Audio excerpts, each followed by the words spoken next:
ইন্ডাস্ট্রির অন্দরে সুস্মিতা দে ও সাহেব ভট্টাচার্যের সম্পর্ক নিয়ে নানান আলোচনা। যদিও এই বিষয়ে টেলিপর্দার জুটি রয়েছেন একেবারেই স্পিকটি নট মুডে। স্টুডিও পাড়ায় কান পাতলেই শোনা যায় তাদের দুজনের প্রেমের গুঞ্জন। এতকাল তা মিষ্টি হাসিতে এড়িয়ে গেলেও সুস্মিতার জন্মদিনে সাহেবের পোস্ট যেন সেই গুঞ্জনেই শিলমোহর দিল। অন্তত নেট পাড়া তো তেমনই মনে করছে।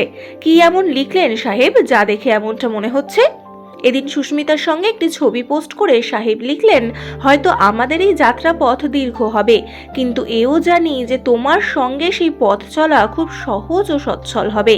সমস্ত ওঠাপড়ায় পাশে থাকব, নির্ভরযোগ্য আশ্রয় হব তোমার, আর তোমার সমস্ত বিরক্ত করাকেও আমি সহ্য করে নেব। তুমি শুধু তোমার হাসি মুখটা ধরে রেখো চিরটাকাল। তোমার এই হাসিটাই আমার কাছে সব থেকে বেশি গুরুত্বপূর্ণ।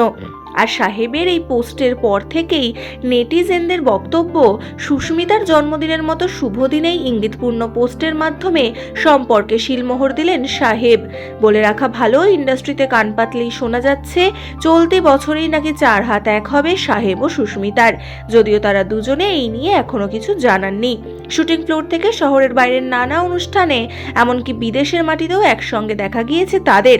সমস্ত জল্পনার মাঝে তারা ভালো বন্ধু হিসেবেই পরিচয় দিয়েছেন।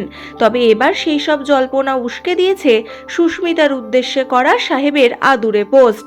তো বন্ধুরা, এই বিষয়ে তোমাদের কি মতামত জানাতে পারো কমেন্টে। আর এরকমই আরো নতুন আপডেট পেতে সাবস্ক্রাইব টলিফেস।